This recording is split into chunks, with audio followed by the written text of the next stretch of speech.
Good evening, everyone. I'm Jamison Ewell. And I'm Ashley Glass. And for Wendy tonight, a judge still deciding if the man accused of storing explosives and neo-Nazi propaganda inside his Tampa Palms apartment should be allowed to go free before he heads to trial. I first told you last month about Brandon Russell and his roommate who told police he killed two other men where they lived with. Brenda Elise Gonzalez is live in downtown Tampa, where prosecutors told a judge Brandon Russell should not get out of prison. Brenda Elise.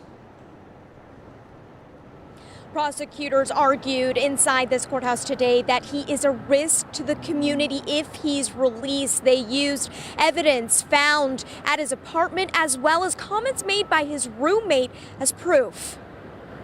This is the man federal prosecutors say shouldn't be released from jail. 21-year-old Brandon Russell is accused of storing explosives inside this Tampa Palms apartment where he lived with three other men: 18-year-old Devin Arthurs, 22-year-old Jeremy Himmelman, and 18-year-old Andrew Wunschuk. Court documents show prosecutors argue that Russell's release poses a significant risk of serious harm to the community. Investigators found highly explosive chemicals, including a blasting agent, inside a package addressed to Russell, who recently returned home from the Army National Guard.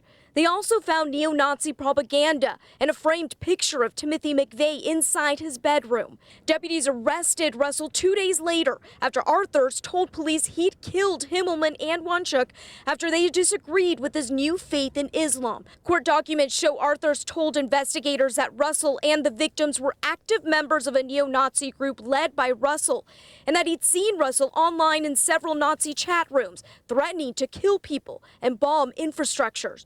Back during his arrest, agents found guns and ammunition inside the SUV he was driving. A man riding with Russell told investigators Russell told him about the murders, telling him he wanted to get away and clear his head.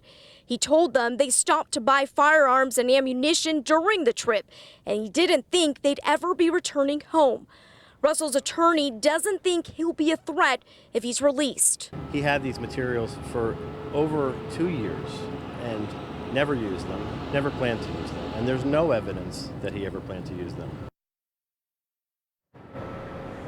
The judge said in court that he thinks that the conditions would be enough to keep him away from being any kind of threat. Those conditions include no access to internet or cell phones, weapons. He'd also have to live with his grandmother in Orlando and be monitored by a GPS device.